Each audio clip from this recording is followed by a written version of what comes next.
सदगुरु ने महर्षि में पदावली में लिखा है, विषयों में ही मन लागे,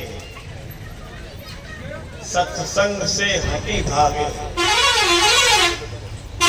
को करो सभागे सत्संग सत्संग में लगा दो तो भाग्यशाली। विषयों में ही मन लागे, सत्संग से हटे भागे, मोको करो सभागे सत्संग में लगा। मतलब सत्संग में जो लगता है उसका भाग्य बनता है। मैं पहले ही कहा कि सत्संग शिखर पर पहुंचाता है।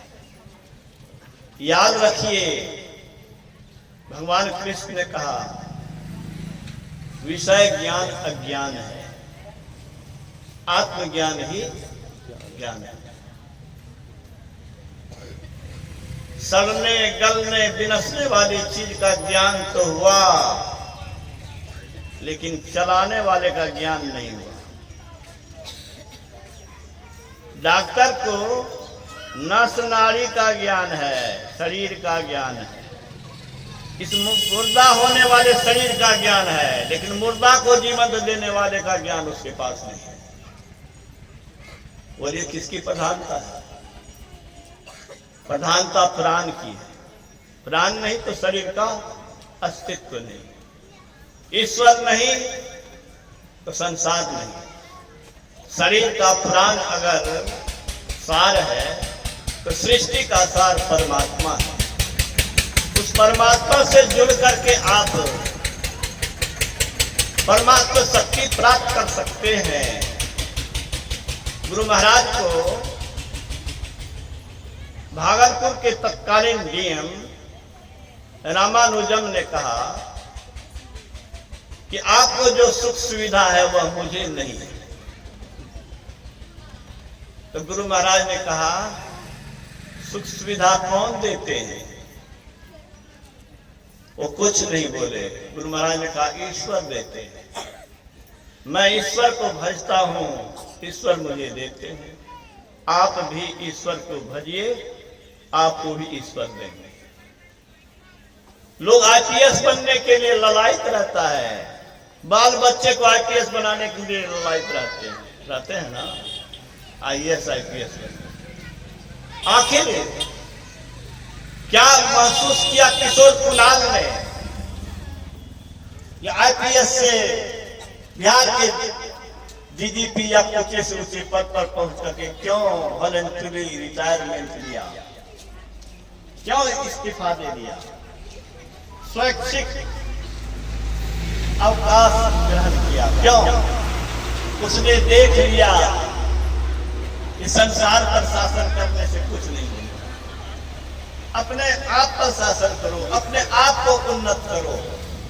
और कितना उन्नत दशा में गया, पूरा बिहार को खोल के भारत रोया है उस महापुरुष ने। कल मैं उनका इंटरव्यू सुन रहा था, आखिरी इंटरव्यू। पत्रकार ने पूछा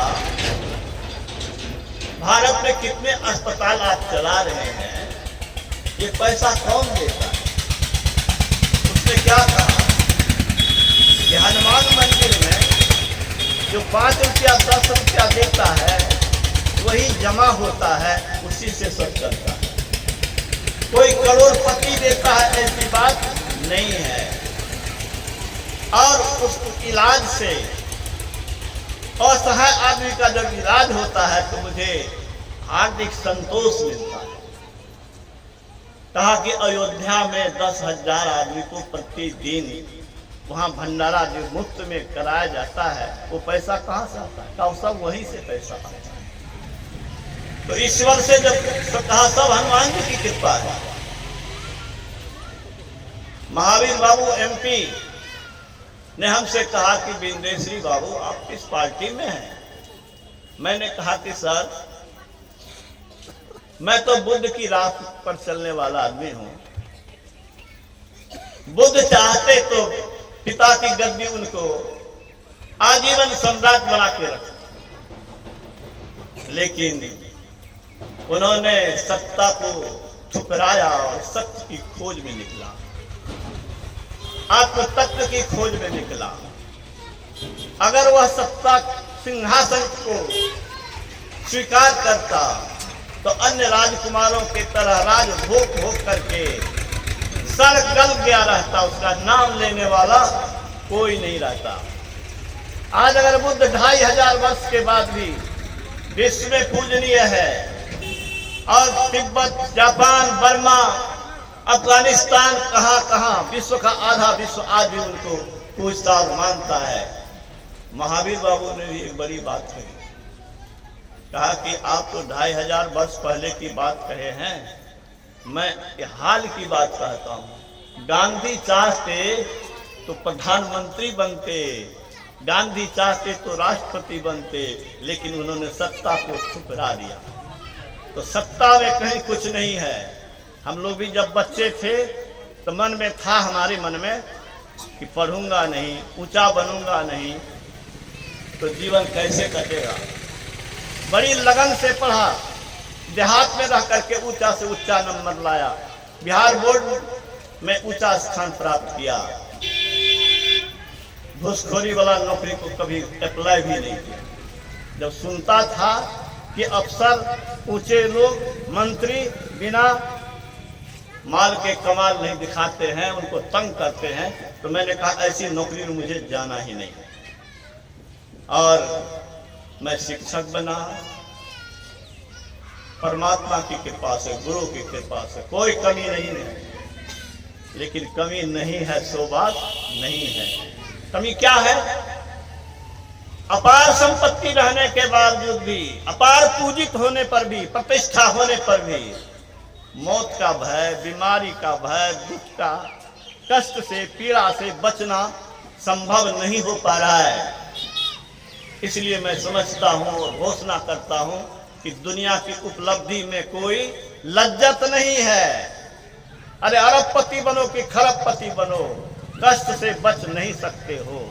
इसलिए कमाई ऐसा करो जो कमाई इस शरीर में ही नहीं, जन्म जन्मांतर तक आत्मा के साथ सदा लगा रहे। गुरु महाराज कहते हैं, राम धन कबहू न लागे, आई दिन दिन बढ़े सवारी।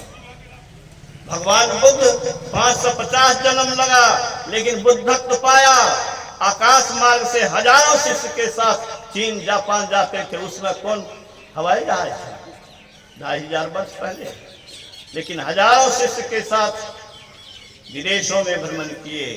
और बौद्ध धर्म का आज भी आप बोध गया में जाके देखिए, मंदिर है, तिब्बत का मंदिर है, तो चीन का मंदिर है, तो जापान का मंदिर है, भगवान बुद्ध के नाम पर बनाया है। आत्मशक्ति को जिसने जागृत कर लिया, उससे बड़ी कोई कमाई नहीं। और आत्मशक्ति जागृत करने का प्रेरण अगर मिलता है, ज्ञान अगर मिलता है, तो सत्संग में मिलता है। इसीलिए सत्संग की बड़ी आवश्यकता है। और ऐसा आयोजन करके श्याम सुंदर बाबू ने और इनके मामा लोगों ने बहुत ही श्रेष्ठ काम किया, इस इलाके के लोगों को भी लाभ दिलाया है। मैं अब खोखसी श्याम के महात्मा संत शिशु सूर्य के पद चिन्हों पर चलने वाले स्वामी योगानंद बाबा से आग्रह करता हूँ, कुछ संस्मरण भी सुना देते तो अच्छा होता, कुछ अपनी ओर से भी कहें तो अच्छा लगे। आपकी जो बातें होती है मुझे बड़ी अच्छी लगती है। श्री सद्गुरु महाराज।